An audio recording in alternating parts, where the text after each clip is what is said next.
Hello viewers, उम्मीद करता हूं कि आप सब खैरियत से होंगे। आज मैं आपको यूरिक एसिड डाइजीज़ के बारे में बताऊंगा कि यूरिक एसिड डाइजीज़ क्या है, इसकी सिम्टम्स क्या हैं और होम्योपैथी में किन अद्वियात से इनका इलाज किया जा सकता है, वो आज मैं आपसे शेयर करूंगा।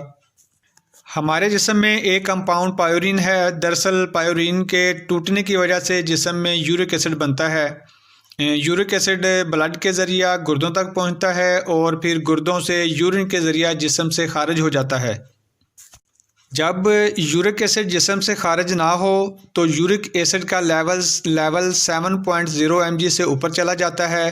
तो ये जिस्म के अंदर छोटे छोटे क्रिस्टल की शक्ल में जोड़ों में जमा होना शुरू कर देता है, जिसकी वजह से जोड़ों में सोजिश और तकलीफ़ रहना शुरू हो जाती है और एड़ियों में दर्द होता है और चलना फिरना मुश्किल हो जाता है। इसके अलावा जोड़ों में दर्द रहना, पाँव के अंगूठे में सूजन हो जाना और दर्द करना, हाथों की उंगलियां जो हैं उनमें भी दर्द होती है और वो भी स्वेल कर जाती हैं। सब जोड़ों में सूजन हो जाती है। एड़ियों में भी दर्द रहना शुरू, रखने भी सूजन कर जाते हैं।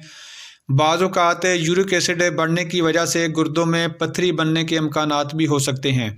इसी तरह यूरिक एसिड बढ़ जाए तो अक्सर का ब्लड प्रेशर भी हाई रहना शुरू हो जाता है।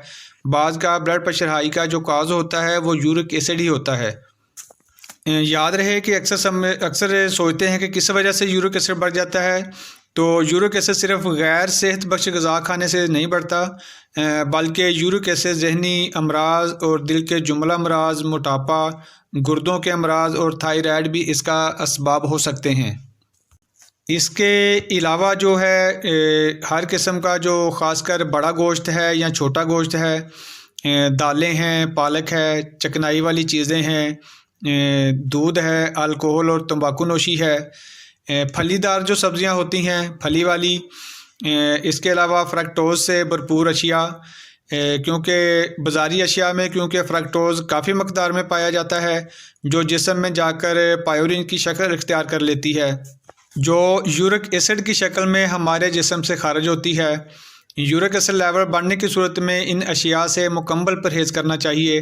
अक्सर जब यूरिक एसिड हमारे यूरिन के ज़रिए खारिज नहीं होता तो ये जब फिर जॉइंट में जाता है, जॉइंट में छोटे छोटे क्रिस्टल की शक्ल में जमा होना शुरू हो जाता है। तो यही फिर वो काज होते हैं जो आर्थराइटिस या गाउट या जोड़ों की दर्द का बायस बनते हैं। इसके लिए होम्योपैथी की जो टॉप रेमेडीज़ हैं वो मैं आपसे शेयर करूंगा, जो इसका बेहतरीन इलाज है।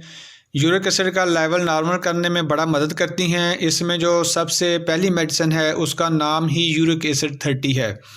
यूरिक एसिड 30 दिन में 3 दफ़ा लेने से यूरिक एसिड लेवल अपनी जगह पे आ जाता है और जो जॉइंट में पेन या एड़ियों में दर्द या पाँव की उंगलियों में, अंगूठे में दर्द रहती है यूरिक एसिड बढ़ने की वजह से, वो भी ख़त्म हो जाती है।